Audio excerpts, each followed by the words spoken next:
Above Life's Turmoil by James Allen. Chapter 7. Belief, the Basis of Action. Belief is an important word in the teachings of the wise, and it figures prominently in all religions.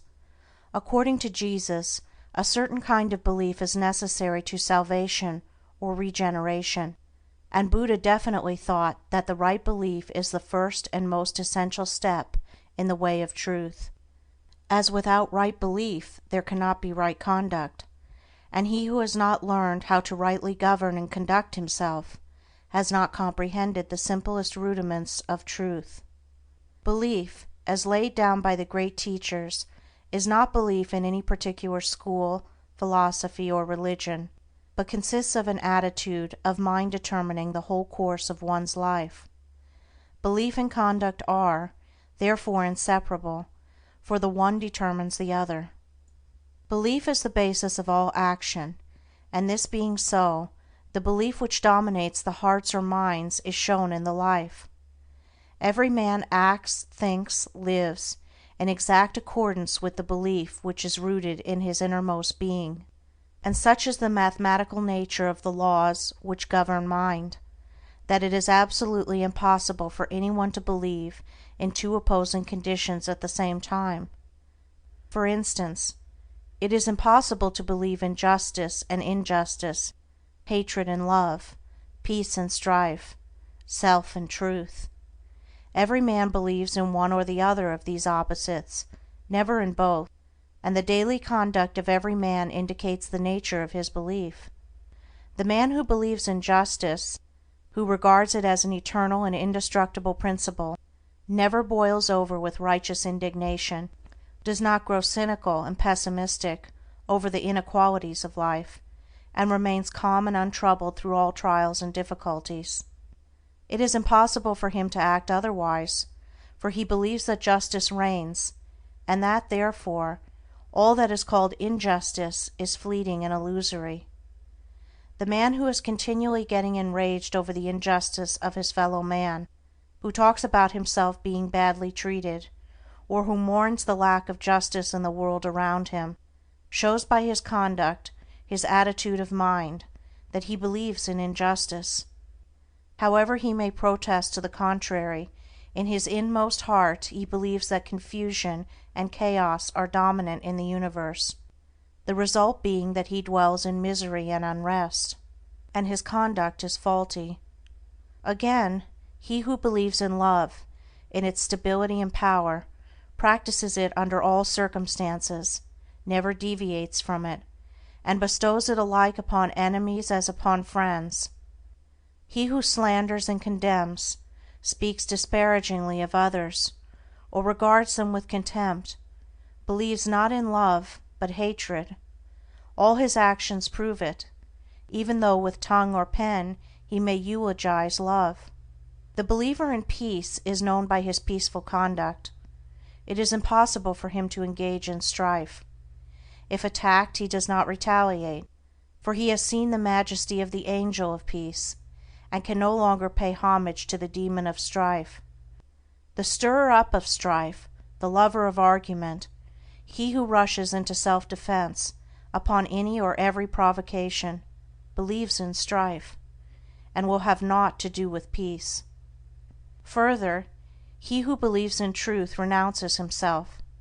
That is, he refuses to center his life in those passions, desires, and characteristics which crave only their gratification, and by thus renouncing, he becomes steadfastly fixed in truth, and lives a wise, beautiful, and blameless life.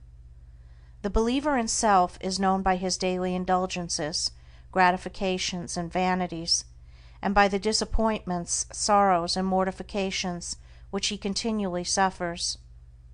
The believer in truth does not suffer, for he has given up that self which is the cause of such suffering. It will be seen by the foregoing that every man believes either in permanent and eternal principles directing human life towards law and harmony, or in the negation of those principles, with the resultant chaos in human affairs and in his own life. Belief in the divine principles of justice, compassion, love, constitutes the right belief laid down by Buddha as being the basis of right conduct, and also the belief unto salvation as emphasized in the Christian scriptures, for he who so believes cannot do otherwise than build his whole life upon these principles, and so purifies his heart and perfects his life. Belief in the negation of this divine principle constitutes what is called, in all religions, unbelief, and this unbelief is manifested as a sinful, troubled, and imperfect life.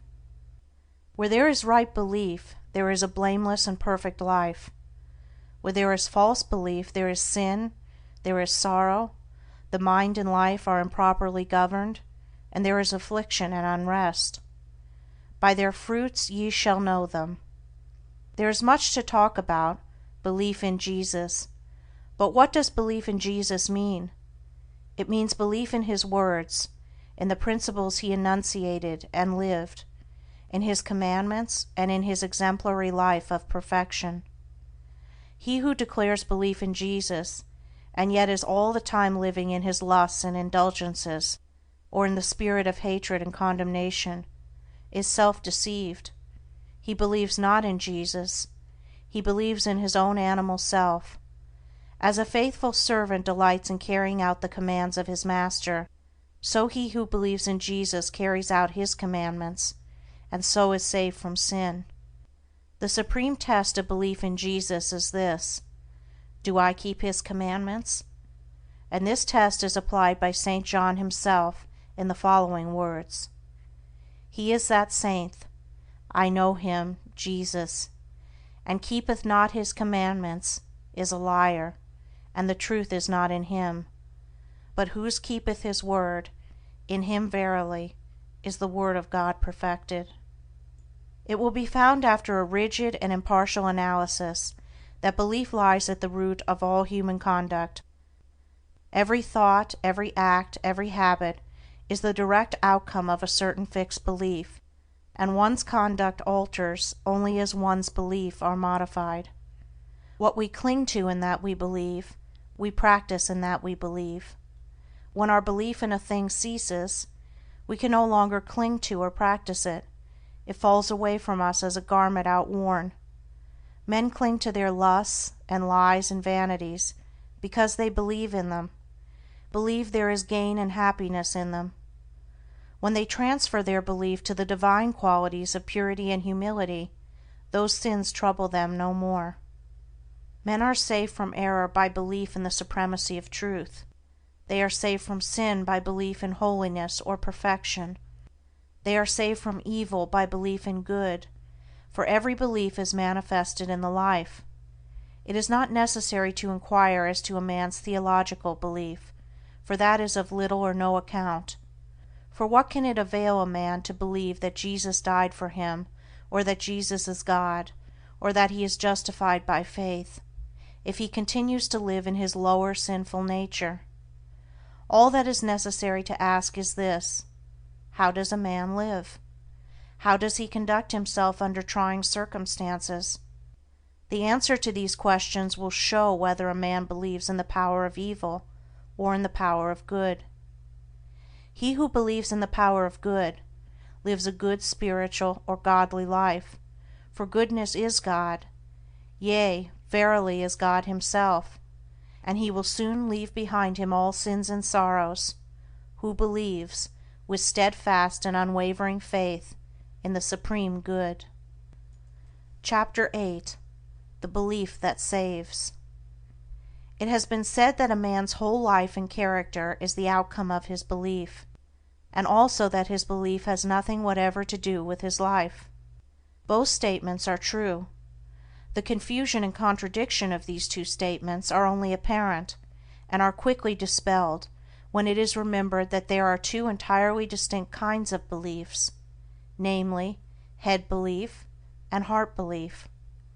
Head, or intellectual belief, is not fundamental and causative, but it is superficial and consequent, and that it has no power in the molding of a man's character, the most superficial observer may easily see. Take, for instance, half a dozen men from any creed.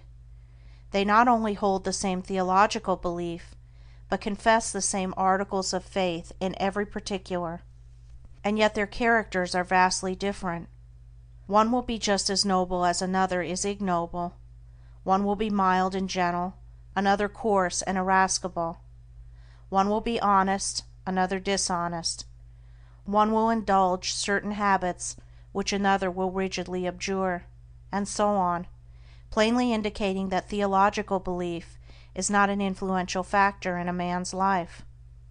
A man's theological belief is merely his intellectual opinion or view of the universe. God, the Bible, etc., and behind and underneath this head belief there lies, deeply rooted in his innermost being, the hidden, silent, secret belief of his heart, and it is this belief which molds and makes his whole life. It is this which makes those 6 men who, whilst holding the same theology, are yet so vastly at variance in their deeds. They differ in the vital belief of the heart. What, then, is this heart belief? It is that which a man loves and clings to and fosters in his soul, for he thus loves and clings to and fosters in his heart, because he believes in them, and believing in them and loving them, he practices them. Thus is his life the effect of his belief, but it has no relation to the particular creed which comprises his intellectual belief. One man clings to impure and immoral things because he believes in them. Another man does not cling to them because he has ceased to believe in them. A man cannot cling to anything unless he believes in it. Belief always precedes action, therefore a man's deeds and life are the fruits of his belief. The priest and the Levite who passed by the injured and helpless man held, no doubt, very strongly to the theological doctrines of their fathers. That was their intellectual belief, but in their hearts they did not believe in mercy, and so lived and acted accordingly. The Good Samaritan may or may not have had any theological beliefs, nor was it necessary that he should have, but in his heart he believed in mercy, and acted accordingly. Strictly speaking, there are only 2 beliefs which vitally affect the life, and they are belief in good and belief in evil. He who believes in all those things that are good will love them and live in them. He who believes in those things that are impure and selfish will love them and cling to them. The tree is known by its fruits. A man's beliefs about God, Jesus, and the Bible are one thing. His life, as bound up in his actions, is another.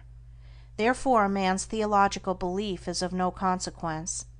But the thoughts which he harbors, his attitude of mind towards others, and his actions, these, and these only, determine and demonstrate whether the belief of a man's heart is fixed in the false or true. End of chapters 7 and 8.